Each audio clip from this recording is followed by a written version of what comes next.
আজকে বলবো এমন এক রেসিপির গল্প যার গন্ধে ফিরবে ঈদের সকাল, যার স্বাদ থাকবে মায়ের হাতের বানানো পুরনো দিনের স্মৃতি।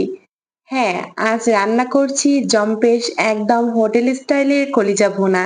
কলিজাগুলো আগে থেকে পরিষ্কার করে নিয়ে এখানে পরিমাণ মতো পেঁয়াজ কুচি, আদা বাটা, রসুন বাটা এবং পরিমাণ মতো লবণ, হলুদের গুঁড়ো, মরিচের গুঁড়ো এবং সামান্য পরিমাণ গরম মশলা দিয়ে পুরো মাংসটা মাখিয়ে নেব। এখানে আমি গোটা গরম মশলাও ইউজ করেছি। এরপর পরিমাণ মতো তেল দিয়ে পুরো মশলার সাথে আমি কলিজাগুলো সুন্দর মতো মেখে নেব। কলিজা মেখে রান্না করলে বেশ মজা হয়। আপনারা একবার ট্রাই করবেন বাসায় এভাবে। আশা রাখি এই কলিজা ভুনা আপনার পছন্দের খাতায় জায়গা করে নেবে।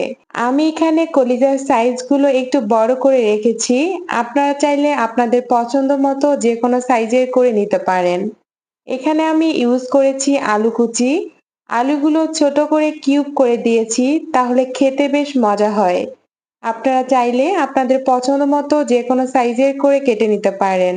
আমি মশলার সাথে সম্পূর্ণ আলুগুলো মেখে এখন চুলোয় উঠিয়ে দেব। দেখতেই পারতেছেন কষানো হয়ে গেছে।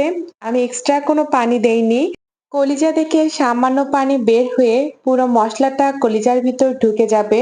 এভাবে কিছুক্ষণ কষিয়ে নিয়ে আপনি গরম পানি ইউজ করবেন। আর এখানে গরম পানি ইউজ করার চেষ্টা করবেন, তাহলে দেখবেন খাবারের স্বাদটা ঠিক থাকবে। পানি দেওয়ার পর আর কিছুক্ষণ কষিয়ে নিয়েই তৈরি হয়ে যাবে আমাদের হোটেল স্টাইলের কলিজা ভুনা। রান্নার মাঝে হঠাৎ করে ঝুম বৃষ্টি শুরু হয়ে গেছে। বেশ কয়েকদিন থেকে খুলনাতে প্রচন্ড গরম থাকার কারণে এই রহমতের বৃষ্টিটা আমাদের জন্য এক অন্যরকম ভালো লাগা।